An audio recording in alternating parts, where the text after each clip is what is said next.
Andromeda Galaxy हमारी पृथ्वी से लगभग 25 लाख प्रकाश वर्ष दूर है।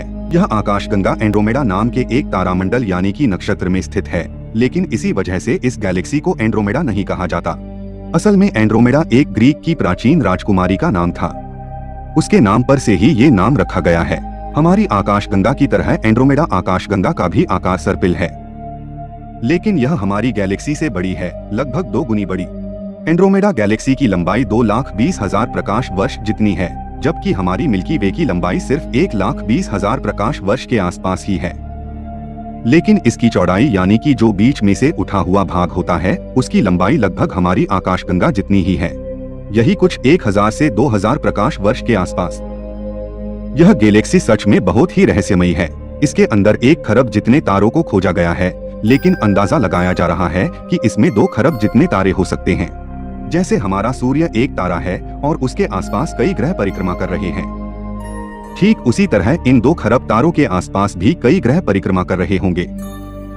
तो क्या यह संभव नहीं कि इतने सारे ग्रहों में से किसी एक ग्रह पर जीवन संभव हो?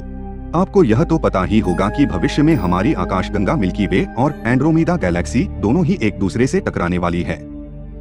लेकिन यह टकराव कैसे होगा वो आपको पता है। एंड्रोमेडा गैलेक्सी 114 किलोमीटर प्रति सेकंड की स्पीड से हमारी गैलेक्सी की तरफ बढ़ रही है। साथ ही हमारी गैलेक्सी भी एंड्रोमेडा गैलेक्सी की तरफ बढ़ रही है। इन दोनों गैलेक्सी का एक दूसरे की तरफ बढ़ने का कारण गुरुत्वाकर्षण बल ही है। उसकी वजह से दोनों गैलेक्सी एक दूसरे के नजदीक आ रही है। लेकिन आप डरिए मत, क्योंकि वैज्ञानिकों के मुताबिक यह टकराव आज से लगभग 4.5 अरब साल बाद होगा। चौंकाने वाली बात तो यह है कि यह टकराव भी 2 अरब साल तक चलेगा। इन दोनों गैलेक्सी के टकराव से एक नई गैलेक्सी का जन्म होगा। इसके साथ यह अनुमान लगाया गया है कि जब यह टक्कर होगी तब हमारा सूर्य पूरी तरह से लाल रंग का हो चुका होगा। सौर मंडल के सारे ग्रह सूरज के अंदर समा चुके होंगे, यहाँ तक कि हमारी पृथ्वी भी।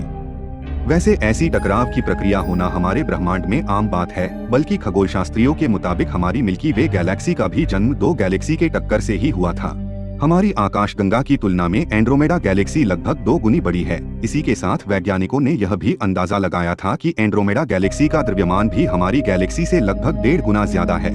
और यह साफ दिखाई भी देता है कि एंड्रोमेडा में हमारी गैलेक्सी की तुलना में ज्यादा द्रव्यमान है, क्योंकि वो लगभग 2 गुनी बड़ी है और मिल्की वे में जितने सितारे और ग्रह हैं उसके डबल एंड्रोमेडा में है। लेकिन यह बात तो थी उस द्रव्यमान की जो हम देख सकते थे, पर 19वीं सदी में डार्क मैटर की खोज हुई थी। एक ऐसी चीज जिसे ना हम देख सकते हैं और ना ही हम छू सकते हैं, फिर भी वो हमारे ब्रह्मांड में अस्तित्व बनाए हुए है। ना देख पाने की वजह से ही वैज्ञानिक इसे डार्क मैटर कहते हैं। डार्क मैटर गैलेक्सी को बंधे रखने के लिए गुरुत्वाकर्षण बल को उत्पन्न करते हैं। अगर आपको ये जानकारी अच्छी लगी हो तो वीडियो को लाइक करें और चैनल को सब्सक्राइब करें। धन्यवाद।